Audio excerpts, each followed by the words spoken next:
तो दोस्तों, आज मैं आप लोगों के लिए एक बहुत ही डरावनी कहानी लेकर आया हूं। रमेश एक ट्रक ड्राइवर विशाखापट्टनम से गुंटूर की ओर जा रहा था जब घने जंगलों के बीच उसे एक सफेद साड़ी में एक रहस्यमयी औरत दिखी। वो औरत बार बार उसके ट्रक के सामने आती और गायब हो जाती।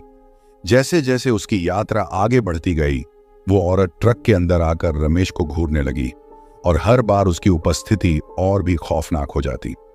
आखिरकार रमेश को अपने साथी ड्राइवर से पता चला कि ये औरत एक पुरानी दुर्घटना में मारी गई थी और अब उसकी आत्मा भटक रही है, मदद मांगती हुई या फिर डरावनी बनकर उभरती हुई।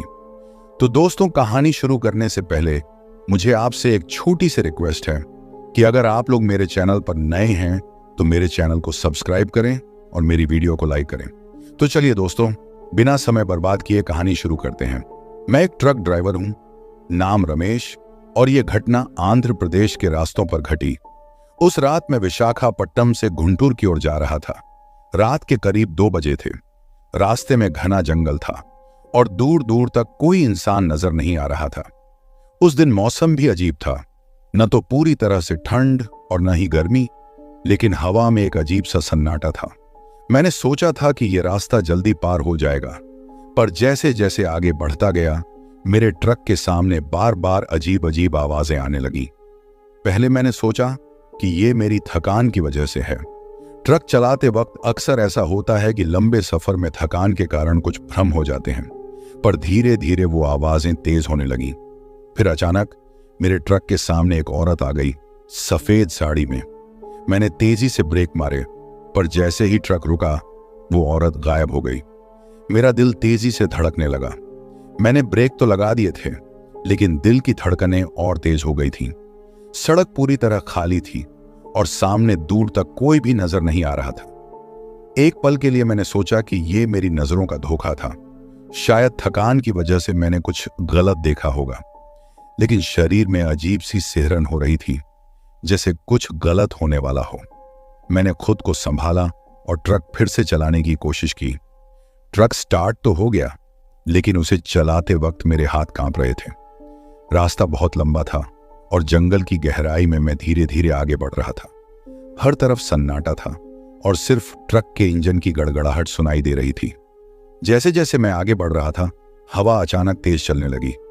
पेड़ों की शाखाएं आपस में टकरा रही थी, मानो को छिपकर देख रहा हूं। कुछ किलोमीटर आगे बढ़ने पर अचानक मेरे ट्रक के शीशे पर खटखट की आवाज आई। मैंने चौंक कर शीशे की तरफ देखा। मेरे ट्रक के ठीक बगल में वही औरत खड़ी थी जिसने कुछ देर पहले सामने आकर मुझे रोकने की कोशिश की थी। उसकी आंखें बिल्कुल सफेद थीं और वो घूरते हुए मुझे देख रही थी। मेरे तो हाथ पांव सुन्न हो गए थे। मैं समझ नहीं पा रहा था कि यह कैसे हो सकता है। ट्रक पूरी गति से चल रहा था और वो औरत उसी स्पीड में मेरे ट्रक के साथ चल रही थी। मैंने उसकी तरफ दोबारा देखा और झटके से ट्रक और तेज कर दिया। लेकिन अजीब बात यह थी कि जितनी तेज मैं ट्रक चला रहा था, वो औरत उतनी ही आसानी से मेरे साथ चल रही थी। ऐसा लग रहा था जैसे वो हवा में तैर रही हो। अब तो मेरे दिमाग में डर का भयंकर तूफान चल रहा था। समझ नहीं आ रहा था कि ये सब असल में हो रहा है या मैं कोई बुरा सपना देख रहा हूं। मैंने मन ही मन हनुमान जी का नाम लिया और ट्रक की स्पीड और बढ़ा दी। कुछ दूरी पर मुझे एक ढाबा दिखाई दिया जो रात के उस वक्त भी खुला था। मैंने सोचा कि थोड़ी देर रुक जाऊं और खुद को संभालूं। जैसे ही मैंने ढाबे के सामने ट्रक रोका और दरवाजा खोला, मैंने महसूस किया कि हवा अचानक थम गई थी। मैं तेजी से ढाबे की ओर बढ़ा और एक बूढ़े आदमी से पानी मांगा। वो ढाबे का मालिक लग रहा था। उसकी उम्र 60 से 65 साल के करीब होगी। उसने मेरे चेहरे की हालत देखी और पूछा, क्या हुआ बेटा, इतने घबराए हुए क्यों हो? मैंने सारी बात बताई, लेकिन जब मैंने उस औरत का जिक्र किया तो बूढ़े का चेहरा अचानक गंभीर हो गया। उसने धीरे से कहा, तुम किस रास्ते से आ रहे हो? मैंने उसे रास्ता बताया तो उसने गहरी सांस ली और बोला, इस रास्ते पर कई हादसे हो चुके हैं और हर कोई कहता है कि उन्होंने एक औरत को देखा है। कई साल पहले यहां एक भयानक दुर्घटना हुई थी जिसमें एक औरत और उसका बच्चा मारे गए थे। तब से लोग उसे बार बार उसी जगह देख चुके हैं। मैं हक्का बक्का रह गया। बूढ़े की बातें सुनकर मेरे रोंगटे खड़े हो गए थे। अब तो मुझे यकीन हो गया था कि मैंने जो देखा था वो सच था। बूढ़े ने मुझे सलाह दी कि मैं कुछ देर यहीं रुक जाऊं, लेकिन मुझे जल्द से जल्द वहां से निकलने की धुन सवार हो गई थी। मैं बूढ़े की बात सुनकर सन्न था, लेकिन रुकना अब मेरे बस में नहीं था। दिल में बेचैनी और दिमाग में डर ने कब्जा कर लिया था। मैंने पानी पीकर खुद को थोड़ा शांत किया, पर मन में अजीब सा खौफ था। बूढ़े ने जब देखा कि मैं अब वहां रुकने को तैयार नहीं हूं, तो उसने मुझसे कहा, अगर तुम्हें जाना ही है तो थोड़ा संभल कर जाना बेटा। उस रास्ते पर रात में अकेले मत जाना। कई लोगों ने कुछ अजीब चीजें देखी हैं, लेकिन मैंने उसकी बात को अनसुना किया और जल्दी से ट्रक की ओर बढ़ा। ट्रक स्टार्ट किया और फिर से सफर शुरू कर दिया। अब मैं ज्यादा तेज नहीं चला रहा था, बल्कि हर चीज को ध्यान से देख रहा था। दिल में कहीं ना कहीं एक डर बैठ चुका था कि अब फिर कुछ अजीब होने वाला है। जैसे जैसे मैं आगे बढ़ता गया, जंगल की घनी छांव और डरावनी लगने लगी।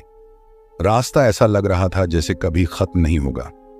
करीब आधा घंटा बीत चुका था और मेरे मन में थोड़ी राहत होने लगी थी कि शायद अब सब ठीक हो जाएगा। लेकिन तभी ट्रक अचानक झटके से रुक गया। मैंने बार बार कोशिश की, लेकिन ट्रक दोबारा स्टार्ट नहीं हुआ। घड़ी में देखा तो रात के करीब 3 बज चुके थे और उस सुनसान रास्ते पर दूर दूर तक कोई दिखाई नहीं दे रहा था। ट्रक का इंजन बंद हो चुका था और आसपास का माहौल एकदम खामोश था। मैं ट्रक से नीचे उतरा और इधर उधर देखने लगा कि शायद कुछ तकनीकी समस्या हो, लेकिन अजीब बात यह थी कि मैं जितनी कोशिश करता, ट्रक स्टार्ट नहीं हो रहा था। अब मुझे महसूस हुआ कि कोई अनजानी ताकत मुझे रोकने की कोशिश कर रही है। तभी मुझे अचानक अपने ट्रक के पिछले हिस्से से किसी के चलने की आहट सुनाई दी। ये आहट बिल्कुल स्पष्ट थी, मानो कोई धीरे धीरे ट्रक के पास आ रहा हो। मेरे पैर जड़ हो गए थे। मैं ट्रक के पीछे जाने की हिम्मत नहीं कर पा रहा था। अचानक वो आहट बंद हो गई। अब तो मेरे शरीर में जैसे खून जम गया था। मैं जल्दी से ट्रक में वापस चढ़ा और बार बार कोशिश करने लगा कि किसी तरह ट्रक स्टार्ट हो जाए। तभी मैंने देखा साइड मिरर में वही औरत फिर से खड़ी थी। इस बार उसके चेहरे पर एक भयानक मुस्कान थी। उसकी आंखें सफेद थीं और वो मुझे लगातार घूर रही थी। अब मुझसे सहन नहीं हुआ। मैंने पूरी ताकत से इंजन चालू करने की कोशिश की और इस बार ट्रक स्टार्ट हो गया। मैं बिना समय गंवाए ट्रक को आगे बढ़ाने लगा। ट्रक के चलते ही वो औरत भी अचानक गायब हो गई। लेकिन मेरे मन में अब एक डर बैठ चुका था कि वो कहीं फिर से मेरे सामने ना आ जाए। मैं तेजी से रास्ते पर आगे बढ़ता गया, पर जैसे ही मैं थोड़ा आगे पहुंचा, मुझे लगा कि मेरे ट्रक के पीछे कोई बैठा है। मैंने फिर से साइड मिरर में देखा और इस बार वो औरत ट्रक के अंदर थी, ठीक पीछे वाली सीट पर। उसकी आंखें अब भी मुझे घूर रही थीं। उस पल मेरी सांस जैसे रुक गई थी। ट्रक की सीट पर पीछे उसे देखकर मेरे हाथ पांव कांपने लगे। अब मैं किसी भी तरह खुद को संभालने की कोशिश कर रहा था, लेकिन दिल की धड़कनें इतनी तेज हो चुकी थीं कि लगता था बस अब और नहीं सह पाऊंगा। साइड मिरर से लगातार उस औरत को देखते ही जा रहा था। वो बिना पलक झपकाए सीधे मेरी ओर देख रही थी। उसका चेहरा सफेद और भयानक था, जैसे किसी ने उसकी आत्मा को कैद कर लिया हो। उसकी मौजूदगी ने मेरा पूरा ध्यान तोड़ दिया, लेकिन किसी तरह मैं ट्रक चलाता रहा। मैं जितनी तेजी से हो सकता था आगे बढ़ रहा था, लेकिन ऐसा लग रहा था कि रास्ता कभी खत्म ही नहीं होगा। हर मोड़ पर मुझे डर था कि वो फिर से सामने आ जाएगी, लेकिन वो औरत ट्रक की पिछली सीट पर ही बैठी रही, एकदम शांत। उसकी नजरों का बोझ मेरे ऊपर था और वो डर मेरे दिल दिमाग पर गहरा होता जा रहा था। रास्ता लंबा लगने लगा, चारों तरफ घने पेड़ और सन्नाटा। अचानक ट्रक के अंदर एक और आवाज गूंजने लगी, जैसे किसी ने जोर से किसी चीज पर दस्तक दी हो। मैंने हिम्मत जुटाकर शीशे में देखा तो पीछे का दरवाजा अपने आप खुल रहा था। मुझे समझ नहीं आया कि क्या हो रहा है, लेकिन उस औरत का चेहरा अब और ज्यादा भयानक हो गया था। उसके होंठ धीरे धीरे हिलने लगे, जैसे वो कुछ बोलना चाह रही हो। मैं उसकी तरफ देखने की हिम्मत नहीं जुटा पा रहा था, लेकिन उसकी उपस्थिति इतनी भारी थी कि चाह कर भी नजरें हटा नहीं पाया। मैंने पूरी ताकत लगाकर ट्रक की स्पीड और बढ़ाई। अब मैं बस एक ही चीज चाहता था, किसी तरह इस जंगल से बाहर निकल जाऊं। तभी मेरे मोबाइल पर अचानक जोरदार रिंगटोन बजने लगी। उस सुनसान और डरावने माहौल में मोबाइल की आवाज और भी ज्यादा तेज लग रही थी। मैंने जैसे तैसे मोबाइल उठाया फोन पर मेरे साथी ड्राइवर सुरेश का कॉल था। सुरेश की आवाज सुनते ही मुझे थोड़ी राहत महसूस हुई। उसने मुझसे कहा, रमेश, तू ठीक है? मैंने तुझे कई बार कॉल किया लेकिन तूने फोन नहीं उठाया। सब ठीक है ना?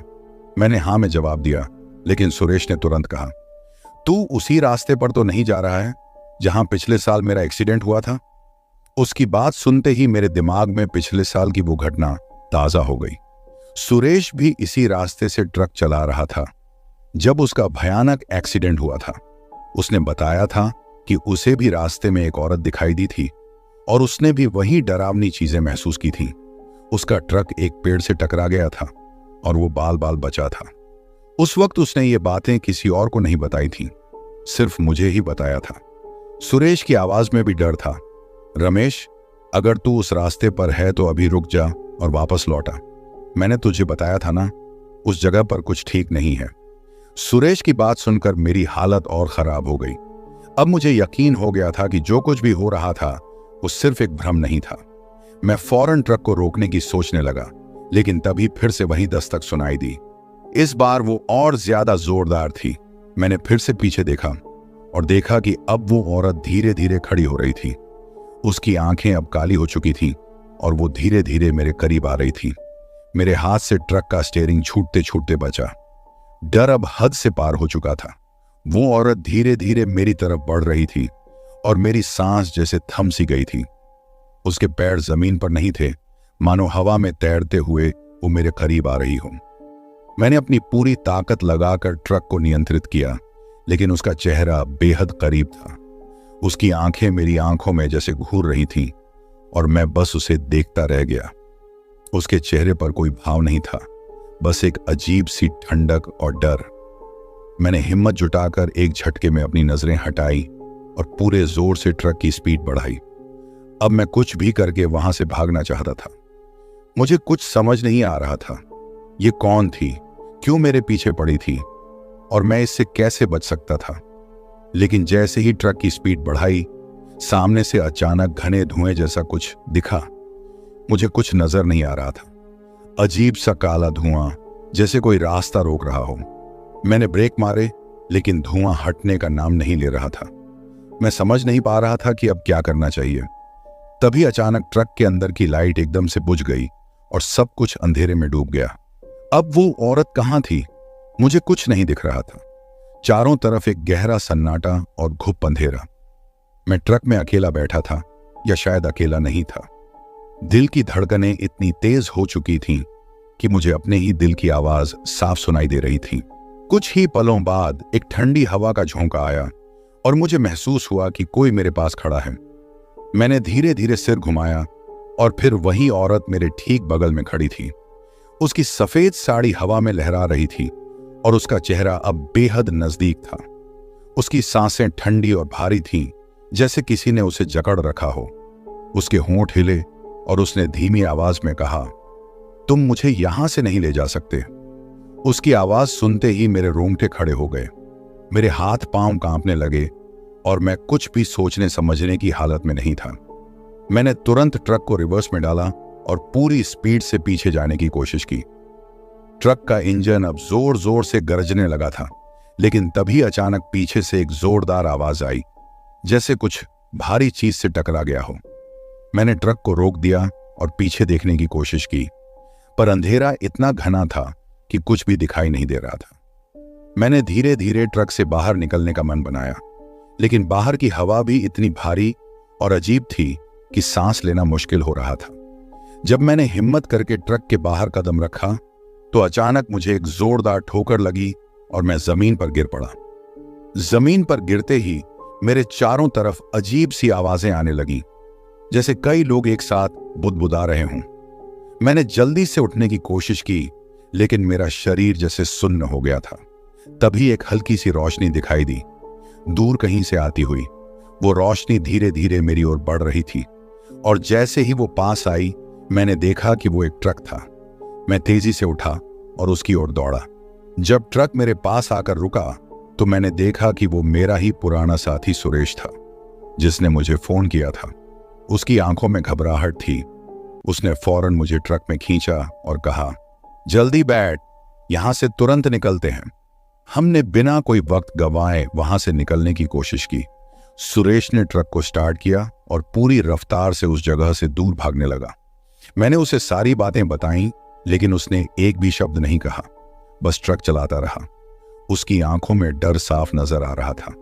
जैसे ही हम उस डरावने रास्ते से बाहर निकले, हवा एकदम से हल्की हो गई। वो अजीब सी ठंडक और भारीपन खत्म हो चुका था, लेकिन मेरे दिल में अब भी वो सवाल घुमड़ रहा था। वो औरत कौन थी और आखिर वो मुझसे क्या चाहती थी? हम दोनों ने एक दूसरे से कुछ नहीं कहा। सुरेश चुपचाप ट्रक चलाता रहा और मैं अपने विचारों में खोया रहा। रास्ता अब साफ था, लेकिन मेरे मन में अब भी वो डर जिंदा था। सुरेश का चेहरा अब भी डर से सख्त था और उसके हाथ ट्रक के स्टीयरिंग पर कसकर जमे हुए थे। जैसे जैसे हम आगे बढ़ते गए, रास्ता तो साफ था, लेकिन माहौल अब भी घना और बोझिल महसूस हो रहा था। हमारे बीच गहरा सन्नाटा था। मैंने कई बार सोचा कि सुरेश से कुछ पूछूं, लेकिन उसकी हालत देखकर चुप रहा। उसकी आंखें सड़क पर ही टिकी थीं, मानो वो किसी से भागने की कोशिश कर रहा हो। करीब आधे घंटे बाद सुरेश ने ट्रक को एक सुनसान ढाबे के पास रोका। मैं समझ नहीं पाया कि वो क्यों रुका, क्योंकि इस वक्त मेरा वहां रुकने का बिल्कुल मन नहीं था। लेकिन सुरेश ने मेरी तरफ देखा।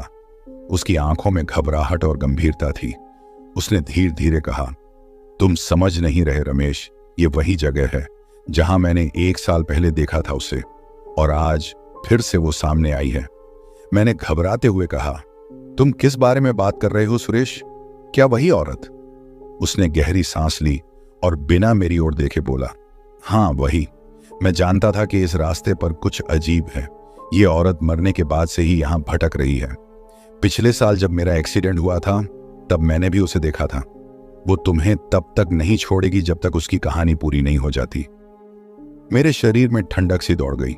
मैं सोचने लगा कि आखिर ये औरत क्या चाहती थी। सुरेश ने धीरे से बताया कि कई साल पहले इसी रास्ते पर एक बस हादसा हुआ था। बस में सवार ज्यादातर लोग मारे गए थे, लेकिन एक औरत और उसका बच्चा आखिरी वक्त तक किसी की मदद का इंतजार करते रहे।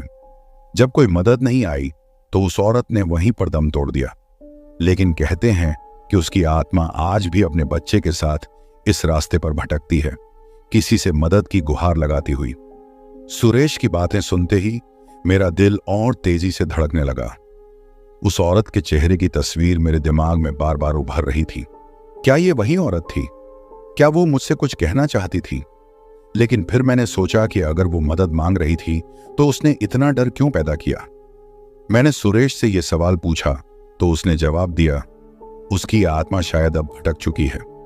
उसे अब समझ ही नहीं आता कि वो क्या चाहती है। कुछ लोगों के लिए वो मदद मांगती हुई दिखाई देती है और कुछ के लिए वो एक भयंकर साया बनकर उभरती है। हम दोनों कुछ देर तक चुप रहे और फिर सुरेश ने ट्रक वापस स्टार्ट किया। अब हम धीरे धीरे आगे बढ़ रहे थे, लेकिन मेरे मन में वो डर गहराता जा रहा था कि आखिर ये सब कब खत्म होगा। रास्ता लंबा था और हमारी यात्रा अब भी पूरी नहीं हुई थी। जैसे जैसे हम आगे बढ़ रहे थे, अजीब सी बेचैनी मेरे दिल में बनी हुई थी। रात की ठंडी हवा, चारों तरफ का सन्नाटा और उस औरत का चेहरा, ये सब मेरे दिमाग से हटने का नाम नहीं ले रहा था। कुछ किलोमीटर और चलने के बाद सुरेश ने कहा, तूने जो देखा वो आखिरी नहीं था। ये रास्ता छोड़ने के बाद भी वो तुम्हारा पीछा कर सकती है। ये सुनते ही मेरी धड़कनें और तेज हो गईं। मैंने डरते हुए पूछा, मतलब? मैं तो इस जगह से दूर जा रहा हूं, फिर वो क्यों पीछा करेगी? सुरेश ने गहरी सांस लेते हुए कहा, यह सिर्फ इस रास्ते की बात नहीं है।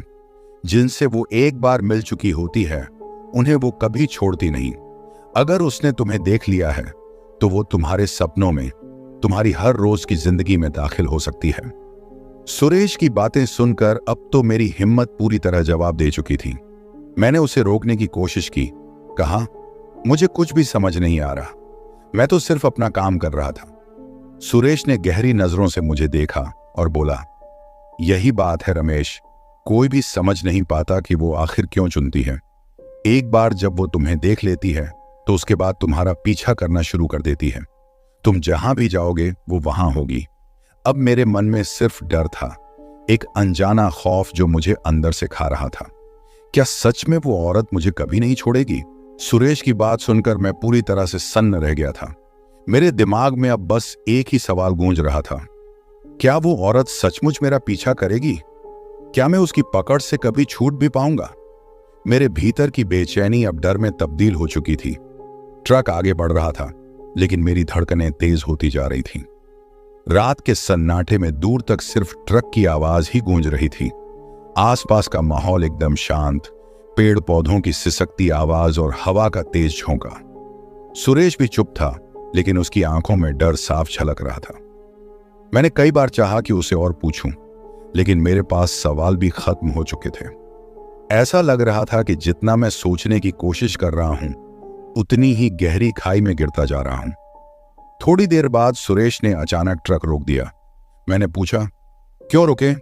उसने चारों ओर नजरें घुमाई और फिर धीरे से कहा, तू कुछ अजीब महसूस कर रहा है क्या? मेरे रोंगटे खड़े हो गए। मुझे खुद भी महसूस हो रहा था कि कुछ गलत था। हवा अब भी ठंडी थी, लेकिन उसमें एक अजीब सी सिहरन थी। मैंने धीरे से सिर हिलाया और कहा, हाँ, कुछ तो है। सुरेश ने अपनी गहरी सांस ली और बोला, कई बार ये चीजें हमारे आसपास होती हैं, लेकिन हम उन्हें देख नहीं पाते। ऐसा लगता है कि वो हमारे साथ चल रही हैं, लेकिन हमें तब तक पता नहीं चलता जब तक वो हमारे सामने न आ जाएं।